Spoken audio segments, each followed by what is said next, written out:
T.I. Rubberband Man. You said the church still is Rubberband Man. Here we go. So let me see your Bibles. We're going to get right into this. We're going to get into it. Let me see your Bibles. iPhone, iPad, whatever you use. He said word. Word. This is the word of God. And because of it, I prevail. Okay, turn to the person on your left and say, welcome to Prevailing Church. And turn to the person on the right and just give one of these with your rubber band. You got your rubber band? See somebody lift this up. Don't put it like that. That's on your insurance. Nah, right?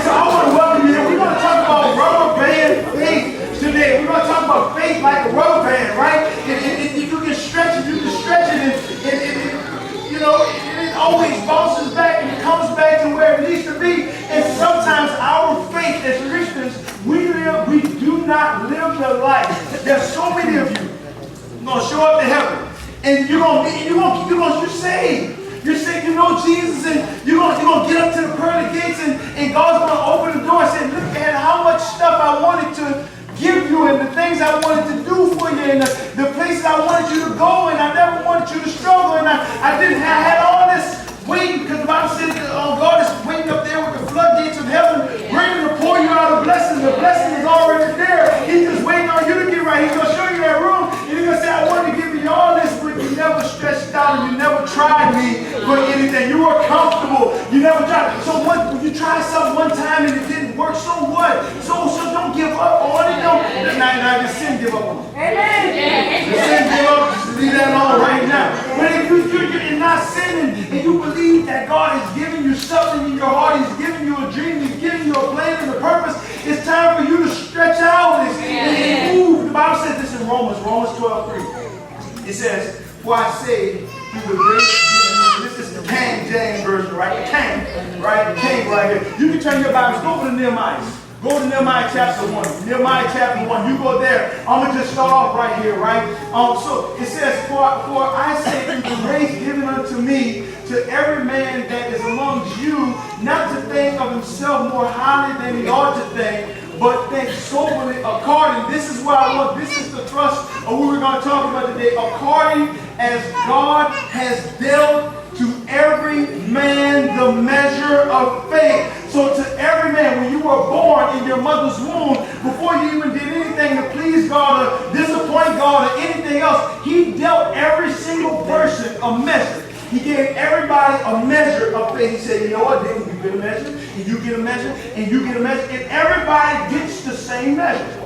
Everybody gets the same measure of faith. It just depends on what you want to do with your faith. It's going to be dependent how far you're going to get and what you're going to get from God, right? Because nothing is impossible to God. There's nothing impossible to Him. He's just waiting on you to activate your faith and to stretch out and do something. I'm reminded of the story, and I preached about it about 3 or 4 months ago, about this man. He came to church one Sunday, just a regular church Sunday, like you're sitting here right now. He just came to church. He had an ailment. He had a shriveled hand. The Bible said his hand was shriveled, and it didn't work anymore. And no matter how much his brain told that hand to move and that hand to do something, the hand never stretched out. That's kind of like some of y'all situations. You've been dealing with broken and sick situations.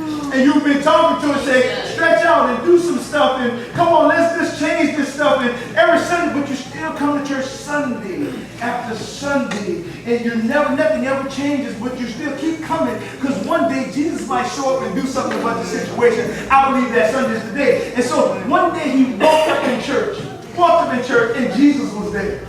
And the Bible said the haters was there, and they had enough faith. They wanted Jesus to heal somebody before they could use him and kill him, right? They wanted him to do something. They had some faith for the man with the shriveled hand. And he's sitting there, and so Jesus told him something. He said, I need you to do this. I need you to stand up in front of everybody. And I'm sure the man was thinking to himself, saying, Jesus, just kind of like one of y'all, if I use y'all for example, y'all be like, Tedrick, why you messing with me?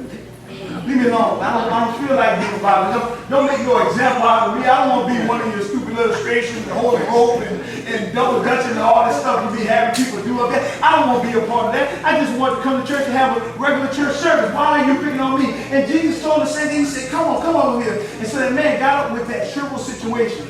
And he walked up, and Jesus said, now that you stood up, I need you to stretch out. I need you to stretch out because I can't keep you in the position you're in, right? That's how some of our situations are. We sit there and sometimes we try to fix them. But you know how something when you have a shriveled part, you know, no matter if he took his hand and he tried to open his fingers up, what would happen? It would turn back to its original state and go back. So you've tried before, you've tried in your own power and in your own strength, and you say, you know what situation you have to change. And that situation you change and it worked well for about 2 or 3 days. And then you might say, oh, praise the Lord, it's back. And then you leave church and you go back to the same way. A week or 2 later, you have this bad habit. Maybe it's a habit that you have, a hurt you might have that you're struggling with, and you're waiting on God to heal it. And every Sunday, you come to church and then you try to do something about it, and it goes right back to normal. But Jesus is saying, I need you to do something. You've been trying to do it in your own strength. And I gave you a measure of faith. Faith is the substance of things hoped for, right? They have to have something that's not working right for faith to be at its best, right? He says the substance of things hoped for and the evidence of things not seen. And right now you've been seeing a torn up situation, a broken situation, but God is saying, you know what? Try me and stretch. He wants you to do stuff. There's so many Christians, y'all got your rubber bands with you, right? You got your rubber bands. And you just regular. You just go to your situation, you wake up in the morning, you go to work, and you come home, and things happen the same way over and over again in your relationships, and they're not working out, and you just keep doing the same thing. You argue today, then you argue tomorrow, then you wake up in the morning, argue again, right? Or your bank account, you got money, your check, and you're broke. Anybody like me the check been spent before you even got to the bank account? It was negative when they sent it there. When the check was coming to the bank, they had an insufficient fund waiting on it. When you say, come on over here, check, I got you. You can get the bank to take your money up before God can even get his money. The bank took 10% off of it, right? You're getting the same thing over and over again. And God is saying, you know what? I need you to have faith enough to try something different and do something different. Maybe it's on your job and God is saying, you know what? I got promotion for you, but I need you to stretch yourself enough. You've been comfortable and you wonder why Sally Sue come up in there and she get promoted before you and she not even a Christian and she not doing nothing. God said, I can't treat you like Sally Sue is because that's not my child, but you are my child. And I need you to work that message. God never gives anything just for the sake of giving. He never gives us anything just because. He always has a purpose, right? The Bible says God is searching to and fro to show himself strong on behalf of those who delight in him. Why is he showing himself strong on behalf of those who delight in him? Because when he shows himself strong on your behalf, that means your unsaved friend who don't know Jesus, they're going to be like, what must I do to be saved? What must I do? The Bible says over and over again that God blesses. He told Abraham, he said the whole world is going to be blessed through what I'm doing in your life. So God wants to use you to do some stuff. And he's saying, you know what? I need you to stretch out and do something different because there's so many opportunities that God wants to have. There's so many things that he wants to have. You've been waiting on. Some of y'all single people have been here for so long. But you've been hurt so much, and you don't want to stretch out and give somebody else a try. He's saying, you know what, I got the man for you, but you keep shutting the door. Right? You acting funny. Answer in your DM. Don't answer in your DM. Don't answer me. Right? But God wants to do something. So today, I want to start your faith to moving. I want to start your faith to growing. Because one thing about the Bible said we overcome Satan by the blood of the Lamb. We already have that in the word of our testimony. And when you start to stretch your faith and you start to invite God into situations that you can't do on your own. I mean situations like this. This is the kind of situation you need to have. You need to be constantly putting yourself in position where if God doesn't show up and do something, if he doesn't show up and do the miraculous, you're bound to fail. That's what keeps you on your knees. You're not praying enough because there's nothing in your life. Everything in your life you can handle just like this. I remember, I never forget, Bree, 10 years ago, right? Ashley was pregnant with Bree, and we all happy, praise the Lord. Ashley buying the most expensive everything because her baby needs the best. I know the Bible school stuff work just the same. But we got all this stuff. We go to the doctor. The pregnancy's going good. They do the and they find out that Bree's embryonic fluid is drying up at a rate that's too quick. And they look at us and they say, you know what, we're going to have to make it high risk, because most time when the embryonic fluid starts to dry up, the baby is a Down syndrome baby. And that's the first sign of it. And so, man, I went home that night, man, I got in the shower, and I was just crying. I was crying and I was crying. Not because I love handicapped people, and I do, you know, Kim was handicapped, man, one of the greatest blessings of my life. But I know how much it works, and I know the struggle that you have to have, the stuff that kid gonna go through. And I'm in the shower, and the Holy Spirit and I was seeing this lightning that the Lord spoke to my heart, and He said, you know what sense it make to have faith if you never test it? I walked out that shower 10 feet tall. I walked out there, I don't care, Lord, like Shadrach, Meshach, and Abednego, right? When they get in the fire furnace, they said, even if our God don't deliver us. And He never answered our prayers. I tell you one thing, He gonna get all my praise, He gonna get all my honor. He kept going to the doctor's appointment. The doctor kept telling us, we don't know what it's going to be. And I kept on saying, it don't even matter, Lord. I still shout the joy anyhow. I didn't have no kid before, so if the kid come handicapped, at least I got one. Right, here we go. So we got there. If Bree turns out, we have Bree comes out guilty. Yes. Every school we put in, they come back and say, man, we can't do nothing with the girl. See, so why? It wasn't, am I so good? Am I so, I'm not. Is that I just had enough faith to say, you know what, God, if you did it before, you can do it again. Even if you don't do it. See, because sometimes we want to control God. We want to say, no, do it my way. Right? You just do it my way. And if you want to make God laugh, tell him what you want him to do. Because at that point, you're the God. And he is the servant. Right? And God will never serve nobody. So you should think about that. What things in your life right now that if God doesn't show up, if He doesn't make a way out of no way, if He doesn't do nothing right, because the blood of the Lamb and the word of our testimony, because what you do is, I want you to take that thing and put it on your finger like that. You know how we use a kid, right? Everybody put that right there. Come on, everybody. And I need you to get nice and close up to the eyes of the neighbor. If you see the blinking in their eye, see the blinking in their eye, oh, you don't see the blinking in their eye.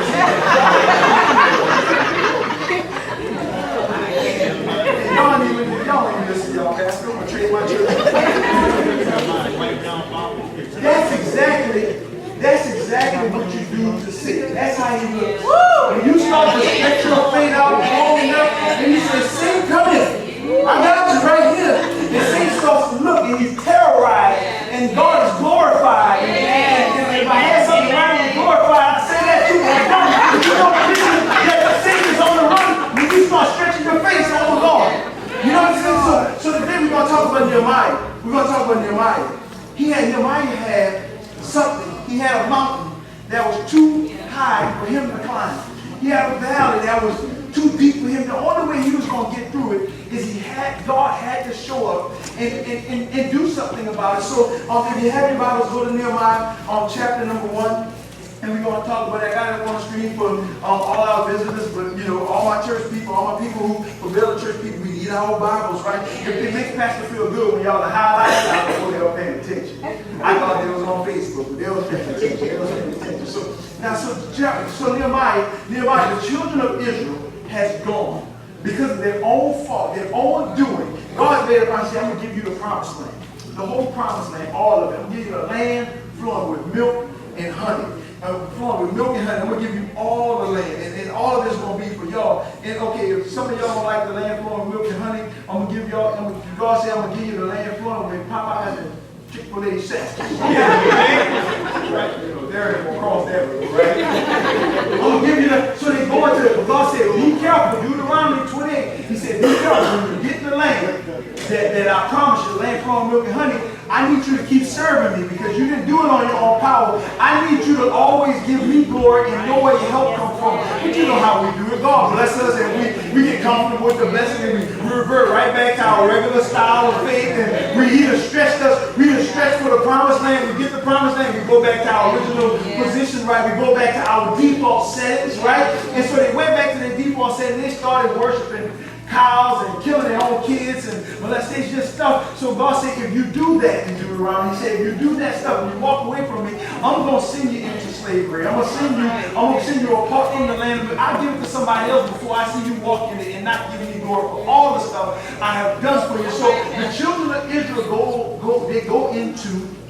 they go into captivity. So they take some, y'all know the story of Daniel, Shadrach, and Meshach, and Abednego. They take them, they go down to Babylon, and Ezra, y'all know Ezra, he goes down to Babylon, Ezekiel, he goes all of them. And Nehemiah, he ends up becoming the cupbearer to the king. He becomes the cupbearer to the king. So he's living his life, and everything is just as comfortable as he wants it to be. He's the king to the cupbearer, and so he don't have to worry about working in the fields, and his life is comfortable. If he just dies as the cupbearer, everything is going to be all right. But then he gets word that shakes his faith. It shakes his faith. And what we must do, we must identify the problems of the things we need to stretch for. Because there's some things that's killing you right now. Some things that's eating away at all the blessings God bless you. And you don't even care because you don't even think you're in a battle. And I can tell you this, if you're in a war and you don't know you're fighting, the other team is winning. Yes. And you've been winning because you've not identified the thing that stopped you from being at the place that you want to be. And if you want me to tell you what it is, if you don't know what it is, that very thing that is the source of your frustration. That very thing that if you want to know your calling and you know what you need to be doing in this, if something in your life, that everything is going good, and it's one area of your life, is you keep coming back to problems there, and it's always situations there. That's the thing you need to start asking God, Lord, I need enough faith to correct this thing. I need enough faith to do something. But so as Nehemiah identifies his issues, some people come, his brothers come, Nehemiah chapter number 1, verse number 3, they said to me, those who survived the exile and are back in the province are in great trouble and disgrace. Trouble and disgrace. The wall of Jerusalem has been broken down and its gates have been burned with fire. When I heard these things, I sat down and I wept. I wept for many days. I mourned and fasted and prayed before the Lord of heaven. He said the problem was the people who had went back, and they're trying to get back the promise that God is bringing them back. And he said those people are there, and the wall has been torn down. What the wall is, Pastor? What my wall is, Pastor? The only thing I hear about walls is negative. Now I'm trying to build a wall. They're trying to keep the Mexican out. We get cheap labor. People come over here. I got some real property I need to be fixed up. Okay, now I'm here. Okay, here we go. But anyway, what's the wall in my life, Pastor? What's the thing in my life? It's any place that you don't have security. And what walls was at that point, it was the place of security. It was the place where people could feel safe. When you built the wall, we know the story of Jericho, right? The reason why the people of Jericho thought they were safe is because they had a big wall around them, and they were safe and they were comfortable inside the wall. And they didn't care how many times the Israelites marched around it, they were going to stay right in that wall. But what the people of Jericho didn't know is they had a big guard on the other side of the wall, right? But just imagine if Jericho had a big guard on the outside of the wall trying to get in, just imagine how comfortable you should be if you got a big guard on the inside of the wall. If you make it through the wall, you better watch out. I got my guard here, a city guard. You know what I'm saying? I got guard here, but the children of Jerusalem, they went back and the wall was torn down. He identified his problem. He said, the problem is uncomfortable here and everything is good here, but my people are in bad situations. They got bad circumstances. They're not secure. They're in danger. So it made him sad. It made him sad. And what happens so many times, this is what we do. This is what we do when we have trouble in our life and things are not going our way. We say, you know what? The Bible said Nehemiah did this. He says, verse number 4, he says, I mourn, I fast, and I pray. Yeah. What we do so many times is we sit down and we mourn, period. Right? We sit down, and then we get some of our friends to come over there and they bring some of that bad dog 2020. And here we go. Somebody just says, no faith. You ain't got no faith. You ain't got no faith. And y'all just sit there with no faith, drunk and all out there. What's your problem? And say, ooh, I'm sad. Ooh, this is bad. And then what they do?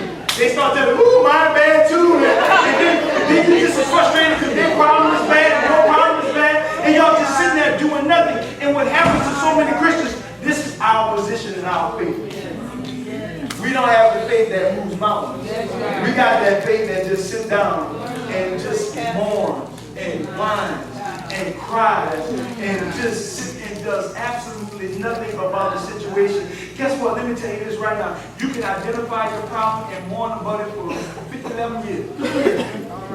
And nothing is going to happen. Nehemiah knew he was sad. He was sad. It's true that the walls were torn out. He had a big problem with the wall being torn out. It really did affect him, made him feel real bad. But guess what? He said, you know what? I can't just sit here on my lawn and cry. Crying ain't never won no walls. He said, you know what? I can imagine him sitting there and he said, oh Lord, look at the walls. He said, you know what? I need to call a fast. I need to give something up. It's not popular. It's not popular. Fasting is one of the most unpopular things you can. You start preaching. I think fasting is right ahead of money. Like people say, fasting is money. People just get thrown off when you talk about fasting, right? When you fast, guess what? There's things going on in the spiritual realm. And Daniel knew the secret. Daniel said, I'm not going to just be sad. I'm going to start fasting. And it's fast on day 21. God answered the prayer. You got a vote. Listen to me. You have a vote to what goes on in the spiritual realm. And guess how your vote is cast? Through fasting and praying. Jesus had a situation. That's your place to go, right? Right. Jesus had a situation. He was up on a mountaintop. And he came down and his disciples said this. His disciples saw him coming. And hey, Jesus, how you doing? We got everything under control. You left the church in our hand and we got it going on. And right when they were saying that, somebody said, hey, Jesus, they couldn't cast this devil out my son. He said, this demon is so bad, it threw my boy in the fire. It tries to kill him. It tries to destroy him. And I brought him to the disciples, Jesus. They couldn't do nothing about it. And some problems you just can't bring to pass. Some of them just got to go straight to Jesus. That's like when you say, it's all your problems need to go to Jesus. Because you might come to me, I might be more than 2 off, bro, too. Anyway, so they bring this boy to Jesus, and Jesus said, he heals the boy. He cast it out. He said, demon, don't come into him no more. The disciples said, Jesus, why couldn't we do it? He said, this kind only comes out by fasting and praying. You got a problem in your life. The only thing that will change is not how much you talk about it. You can make a rap song about it. You can make a poem about it. You can do everything you want about it. But until you're willing to say, Lord, I'm going to give up something. Matter of fact, it's going to be the very nutrition that I need. It's going to be all the candy. It's going to be, it may be 1 meal a day. I don't know what it may be, but you got to say, you know what, God, I'm willing. And this problem is so big, I need to lay something on it all to give up to Him. It's not like you speak in the cloud. We like to give Jesus tears, right? Like Paul, your tears, right? We want to give tears to God. God said, what else you got? What else you got? Not that I won't bless you anyway, but you get God's attention when you start fasting and praying. And don't just do something for God. It does something for you. When you give something up, it starts to stretch your faith. Because you don't know hunger until you go on a fast. Because sometimes you might go the whole day without eating, and you go, no, I ain't got all day. But the minute you say, you know what, I'm going to give this up for the Lord, they'll go up. They're going to do something. And you want to eat every stuff you don't even like. Right? You like jelly beans look good, right? Because Satan don't want you to win on that fast. You got to give something up. Identify. This kind only comes out. Maybe your problem is it might come out only by fasting and praying. Nehemiah said now he started fasting and praying and he started to confess. Let's keep going. Go back to verse number 5. It says, then I said, after I finished mourning, and I said, you know what, I'm going to fast and I'm going to pray. And so I got down, he got down on his knees. He got right down on his knees and said, Lord, the God of heaven, the great and awesome God, who keeps his covenant of love with those, let me listen, he keeps his covenant of love with those who love him and keep his commandments. He said, I think Nehemiah had a very, very good plan there, right? Because the first thing he did, you want to get God's attention fasting, that's cool. But in your prayers, you want your prayers to start getting answered, give God the glory. And identify who he is before you start asking for what you want. Right? So Nehemiah, the disciples asked Jesus, they said, Lord, teach us how to pray. He said, the first thing he said, our Father who art in heaven, hallowed be thy name, right? Hallowed means praise thy name, right? My Father, you are high and lifted up. Your position is above me. I worship you because you are God. You are everything. You're Alpha and Omega. I love God for being an Alpha. He can start something, but he's God enough to finish it. He said, you know what? I want to acknowledge you in hallowed. Hallowed only means, hallowed is the same word that's hallowed, is the same word in hallelujah. Yes. Right? It's the highest praise. He said, hallowed be your name. I want your kingdom to come. 500 years before Jesus would ever even utter the Lord's Prayer, Nehemiah knew. He said, you know what, God, you are high and lifted up. And then not only you're high and lifted up, you can bless me because I keep your commandments. Yes. The only way to show God you love him by keeping his commandments. John 15, he said, those who love me will keep my commandments. He said, so now Nehemiah had it straight. He said, you know what? You are God, and I praise your name, and I bless you, and I give you your praise. And then, God, I do, I know you love those who keep your commandments, and I love you because I keep them. And then he said, let your ear be attentive to your let your ear, I want you to hear what I'm saying, and let your eyes be open and hear, my prayer. Your eyes be open to hear the prayers of your servant is praying before you day and night. He was praying day and night. He was on his knees, and the people of Israel, he says this, look at it, he says, I confess the sins of the Israelites. And we all good at pointing out what everybody else is, right? He's going to sit right there at the cupbearer and the king's parents and say, Lord, look at them heathens over there. You know what I'm saying? You know how religious folks do sometimes. You look down and look at them. I'm better than them. Yeah, they all out there and the walls broken down and I'm in the king's palace. No. He said, Lord, they sinned.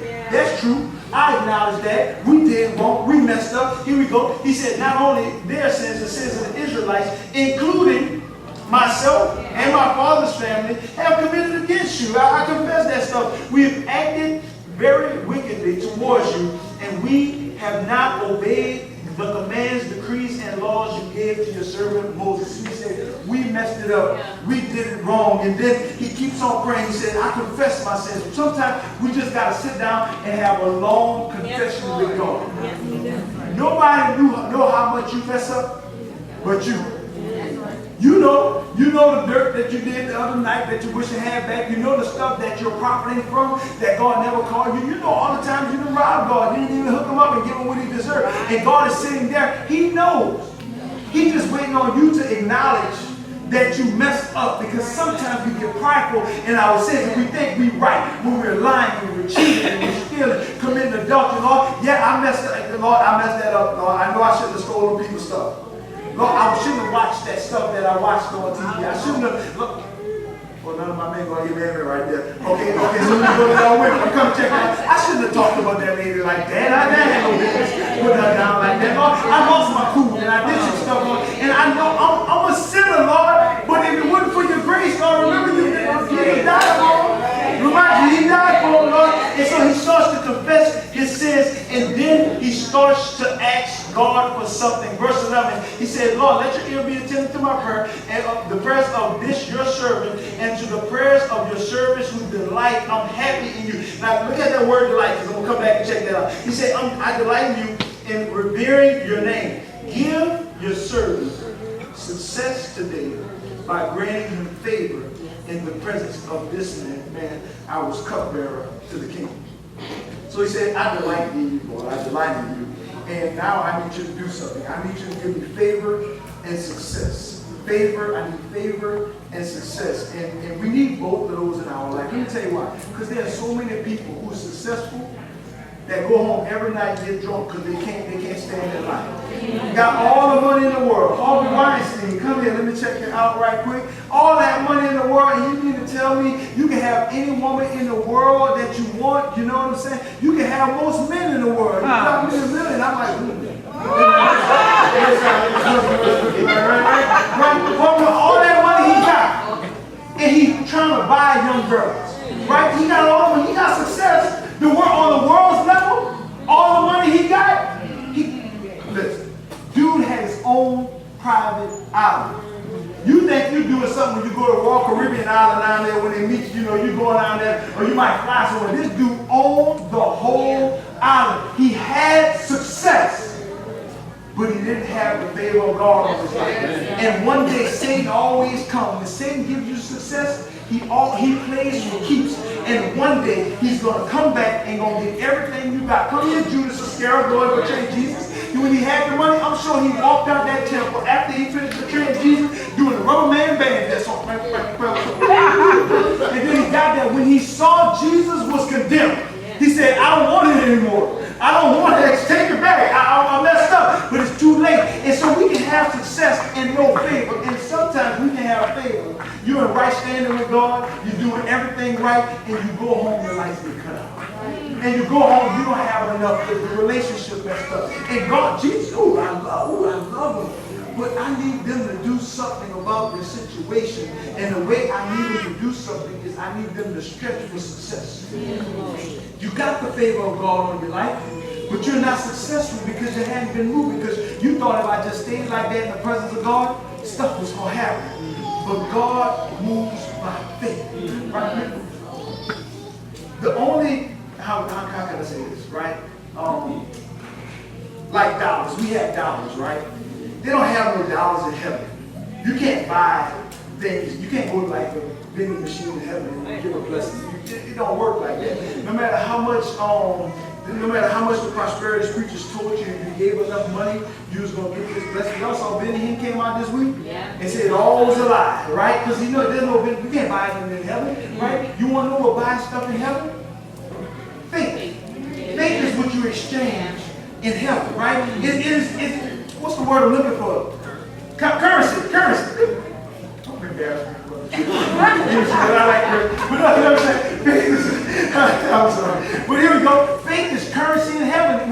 When God sees your faith, he pours out success, right? You got the favor. He said, God, I got favor with you. Now I need you to give success in the eyes of these people. I need you to give, he said, I was cupbearer to the king. So his situation did not change. I think he put that last sentence in there just to let us know down here in the 21st century that just because you're praying, just because you're fasting, it doesn't change your condition until you start to move in faith. He still was the cupbearer at this time. He's praying and asking God. But the Bible says he delighted in God. Let me tell you the power of a blessed attitude.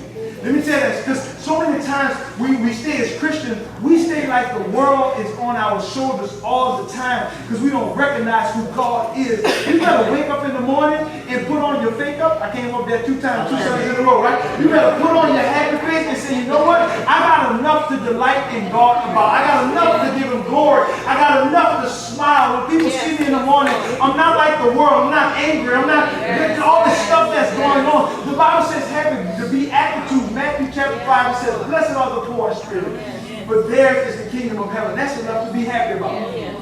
Blessed are those who mourn because they got a big old hug coming from God. Right? You know what I'm saying? But that's what he said they will be comforted. He said, blessed are the meek, for they shall inherit the earth. Blessed are those who hunger and thirst for righteousness, for they shall be filled. Blessed are the merciful, so they shall be shown mercy. Sometimes I need some mercy, so I'm going to give mercy to everybody. I don't care how bad your attitude is. I'm going to still smile and say, good morning to you. And here we go, because I need mercy, because I might be going through some stuff sometime, and I might not be able to have. Here we go. He says, blessed are the pure in heart, for they shall see God. Blessed are the peacemakers, for they shall be called the children of God. Blessed are those who are persecuted because of righteousness, for theirs is the kingdom of heaven. This is what I want you to see. Verse 11. Blessed are you when people insult you, when they persecute you, when they lie on you because of him.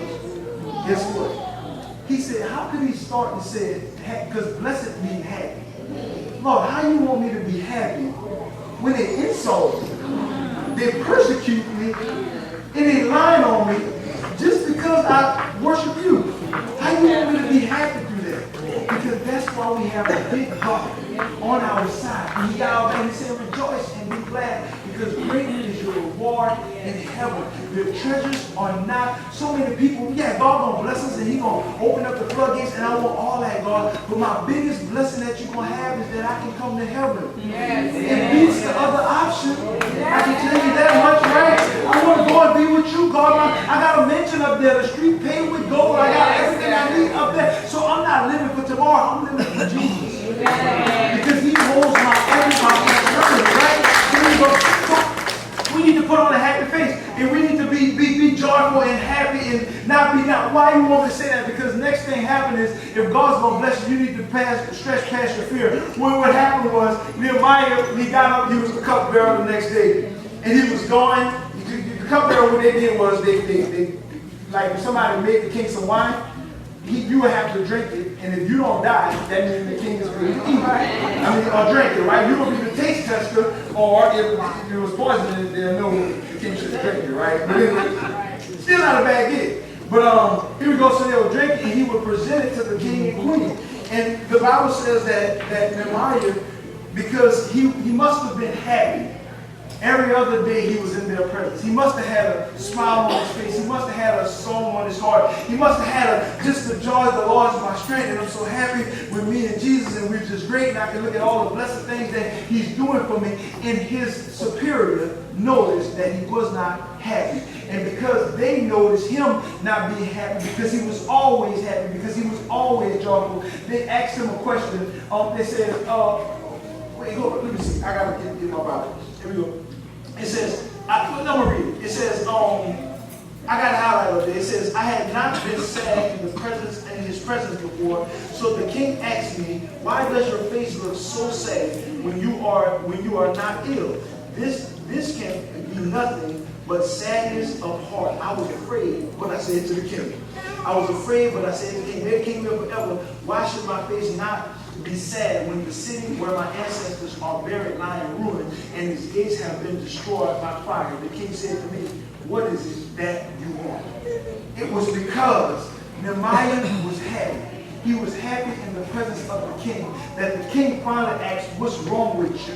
And because he asked what's wrong with him, Nehemiah was able to say, hey, this is my issue, right? That happened to me before. I was on my job getting help from one of my supervisors. Man, I'm talking about, my superintendent, he was trying to get rid of me, trying to fire me, trying to do everything he could do, making my life just miserable. One day I was walking through the plant. The maintenance manager, his boss, saw me walking. And he said, Tedrick, why are you not smiling? I said, how could I smile when the superintendent tried to fire me? I didn't say that, but that's what I thought. I said, man, I got some issues going on in the shop. Some of the guys just kind of giving me a hard time. The superintendent, I put in the case, he said, okay, what you need me to do with it? I said, I need to get out of the department by the end of the day. I was out of the department in the shop. Not because it was because of favor and success, but it wasn't because I went to the maintenance manager and said, ooh, the maintenance manager, the superintendent is being mean to me, and whang. No. I just wasn't myself, and he noticed. People are watching you. Listen to me. People are watching you, and they want to be a blessing. God has somebody who wants to bless you, put in your life to be a blessing to you. But if you always sad and you always look like you're going through, you're always talking sad and everything is bad, guess what? When something truly is going on with you, they don't know the difference.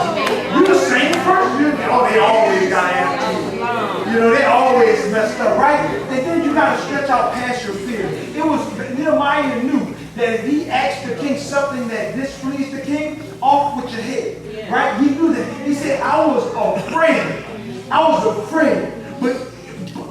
He said, I was very much afraid, what is your that you need to do? You're afraid, but you need to move past it, because faith is to God what fear is to the devil, right? The devil saying, God has not given you the spirit of fear. He's not giving you that spirit. That spirit came from somewhere else. So when you feel that spirit of fear coming, you need to speak to yourself and talk to yourself and say, I don't know where this spirit coming from, but this thing came from the Lord. I got to move, and I got to do something, and I got to stretch out. I don't care what happens.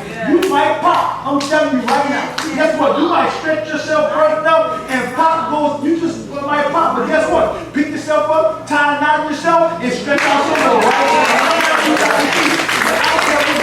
You need to stretch out. And then so the king said, what does you want me to do for you? And Nehemiah didn't stop praying. He didn't pray one time and stop. The Bible says, I can imagine Nehemiah up there. He said, well, what you want, man? What you want me to do for you? And the Bible says, I don't know how awkward this was, but I can imagine Nehemiah saying, Lord, now you remember the other morning I was up praying, and I did ask you about this, to give me favor.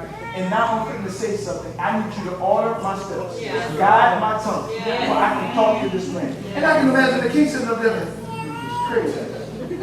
It is crazy. But guess what? you shouldn't be trying to impress that king. The king before you, he don't have no power. The only power the Bible said, the king's heart is in the hands of the Lord.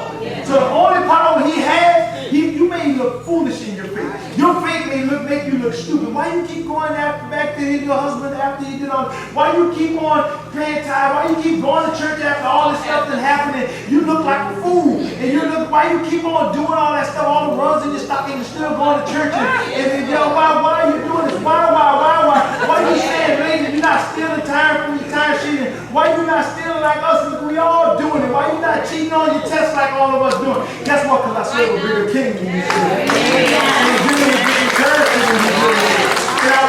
I want more than you want. Because with the temporary success you have, I'm not running a sprint. This is a marathon. I got to keep on running. So he says, you know what? I was praying and I started praying, Lord, I need you to give me favor. So never stop praying. Then the next thing you need to do, you need to stretch past the opposition. Nehemiah goes back. And he starts to build a wall. His faith is stretched. He's under the stress of this now. He said, you know what? I'm making moves. He gets everything. The king gives him what he needs. He's at a stretching position right now. Satan is terrified. Here we come. And he got to send his little minions to try to discourage what you're trying to do. While you still trying to do this and start that and go this and do this and all that stuff like that. Just give up. Because, let me tell you, as a Christian, we should be cheerleaders of people. Nobody needs you to give them 57 reasons why it's not going to work. Because you know how people are doing it. They'll start off saying, that ain't going to never work. It ain't going to, and all up in your ear, right? Quack, quack, quack like a duck, all up in your ear. It ain't going to never work. And then when they see it working a little bit, they'll be like, well, it ain't going to work for that long. It's going to fall off. And I'm telling you, and then tell me, girl, you know this ain't gonna last long because they had problems the other day, and I saw it, and they talk about you, and you be telling them all your business. Like, here we go, and they be telling you all this stuff. And then when it's a success, you know what they say? I always believed in you. I knew it was gonna happen. I knew it was all gonna go. No, we need to be people cheerleaders. Go, run, you, pray. I'm gonna put you because we need to keep up because Satan sends enough critics, right? He sends Sanballat and Tobiah, and when they heard about it, they started mocking and ridiculing. Satan got his people because we need to start giving people praise on the level we give them criticism. Don't criticize people. Life and death is in the power of the tongue. Tell somebody something positive. You can do it. You look beautiful today. That looks good. I think that's gonna work out. And I'm not. Don't let people do stupid stuff. Just give them enough praise. If you want to tell them something that might not work, give them a love sandwich. You know what that is? Tell them something good. Tell them something. You know what? You been losing weight? You look good today. Yeah, that's terrible what you're doing right there. Girl, your hair look nice today, right? You give them a criticism in the middle of something. Because they say always give people more love than you give them criticism. Because there's enough haters to go around. Haters never get tired. So you got to stretch past the opposition. People are going to talk about you. And then you can't come down. You cannot stop. You can't get to start to stretch it and then get tired. Say, you know what? I'm tired of stretching. I'm just fatigued and I don't want to do anything else. And because the haters gonna come, they're gonna talk about you, they're gonna put you down. On Nehemiah 6:1, I'm gonna read it. It says this. It says, when the word came to Sanballat, Tobiah, Geshem, and the Arab, and the rest of our enemies, that I had rebuilt the wall. What I was working on, the thing of insecurity, the thing that I was pushing past, the thing that stretched my faith, the thing that I had to do, when I rebuilt it, I got it done. I got it done. And it was not all the way done yet. Because I'm not finished. I got to keep stretching till it's all finished. He says, I had, and not a gap was left in it, though up to that time I had not set the doors and the gates. Sanballat and Geshem sent me this message. Come, let us meet together in one of the villages on the plain of Ono. Right? So they said, this is what they said. They said, you know what? The hater said this. The Satan said this. He says, you know what? You working on something great, and it's almost done. And you've been stretching your faith. I know you're tired. It's not comfortable being stretched like that. I know you've been keep on going and running and doing and you're tired. You want to take a break. And I know it's like, come take a vacation with me. Right? The enemy said, come over here with me. Come relax. Right? Come on over here. That's what they was telling them. But Nehemiah didn't want to give up. He said, you know what? I got the wall up, but it still got more work for me to do. And I'm not going to stop. It makes no sense for you to stretch to start doing something just to come and it's halfway done or it's not all the way done and you give up. Guess what? The wall's still not put up. So when the wall's not put up, that means the enemy can come in just as freely as he did before. He can get right in the wall. He said, keep on stretching. This is what Nehemiah said. This is what you got to say. He said, but they were scheming to harm me. He had to discern the spirit. He said, no, they were my friend. They didn't want me on my team. They just was scheming to destroy me. They just was trying to find out what was going on with what I was doing. They just was trying to find out what was going on. We got two people who run for office in here. Guess what? Somebody will come in there and try to find out what you're doing and try to tell you now. Can I get an amen, big boy? Here we go. That's true, right? So they come in and do that, trying to scheme, spy on the net. Look at our Facebook people. Yeah, I barbecue too. I can't talk, but we're going to lose our 501c3. It says, but they were scheming to harm me. So I sent messages to them. I didn't stop with this reply. I'm carrying on a great project, and I cannot come down. Why should the work stop while I leave it and go down to you? You're not even working. And it kept that 4 times. They sent me the same message. And each time, I gave them the same message. You got to stretch past the people who telling you stuff like, you need a break. You need to stop. You need to give up. You got your business going, and they're trying to stop you. Keep on going. You got you serving your husband. I was at work the other day. I almost flipped out my seat. They had one of the female engineers was there. We were working overtime, and she said, "Oh, I sent my husband some pizza." One of the guys who were working, they said, "Your husband needs to get his own pizza." I said, "Hold up, devil." I said, "You don't never stop her from sending her husband something. Maybe you'll be married if your wife sent you something." And you look at me like I was crazy. I'm gonna get fired. I'm gonna be in full-time ministry before y'all know better. Because I think, crucify me or fire me, one of the two, right? So, I can't come down. I can't stop because y'all don't want me to do this. I gotta keep on going. God put this in my heart. You're never gonna be happy until you get to the place where God wants you to be. Don't come down. What? Guess what? They're gonna come to you one time, and then they're gonna want you to come down, and you gotta say no. Then they're gonna come back again, and you gotta say no. I can't. I'm working on something too big. I'm working on something too big. I cannot. Come on. Everybody repeat after me. I can't come down. I can't come down. Stop coming down for people who are not on your level. Guess what? People are not. God made you special and unique. He made you. Only you can do you like you can do you. And he got people who can't do you like you do you, and they don't understand why you do you so good. So when they can't change and they can't stop you, so the best thing they can do, if I can't beat them, I'm going to join them. And once I join them, then I can tear them down from within. But you got to make up your mind, say, you know what? I done prayed too. Remember he said in the beginning, I done prayed too long for this. I done been hungry too many days for the give up. I can't give up now. I got too much skin in the game to stop right now. Don't come down for people. Let me free somebody. Stop coming down for your family members. Stop coming down for your friends. Don't come down for your co-workers. Don't come down until God tells you it's done and it's finished. That's when you can say, you know what? Lord, I'm going to relax until you give me the next thing that I got to stretch out again. Because sometimes God, it's God who causes the problem in our life. So let me tell you this. Sometimes the problem came from God. Because he just wanted to stretch you. He wanted you to know you never know God was a healer until you were sick. You never know he can keep the lights on until it's dead. You never know he can make a way till a way needed to be made. Everything you can do on your own power, you don't need him to do. So he put something in your life to drive you through to your knees. So you can look up at him and say, Lord, I'm tired.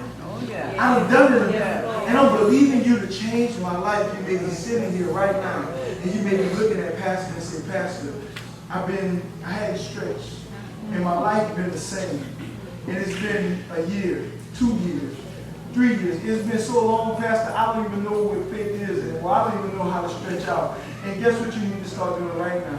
It's time for you to get down on your knees. Stop talking about your situation and say, Lord, I don't even know what you want to do.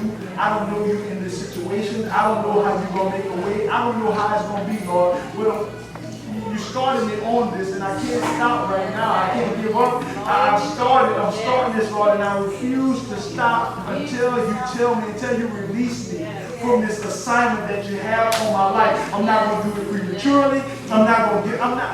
I'm working on something big. And don't let Satan whisper in your ear, because you always going to have that inner voice. There's so many of you who have not accomplished everything God wants you to do. It's because you're afraid. Yes, and you're saying, you know what? I can't do what he's doing. I can't do what they're doing. Somebody told me that the other day, they said, well, man, I don't know how you can get up there and preach like that. I'll be too afraid. I'm afraid too.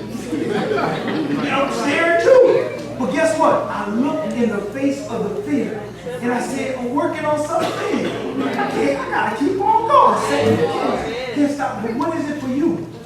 What is it for you? What is that thing for you that you need to push forward? You need to give another shot to. You need to revive that dream that you had, that you've given up on. And all God is waiting on you is to stretch and do something different and rely on Him. The results not on you. The results not on you. The results up to God. The only thing you can do is stretch and say, you know what, God, I'm going to keep your commandment and I'm going to keep doing this until you release me from the assignment. Bow your heads with me. I want to pray with you and I want to pray for you. I want to pray with you and I want to pray for you. Because a lot of you guys have been coming and you're saved. You're just as saved as everybody else. And it's been stuff that you've been believing God for. And you've given up on it. And as I look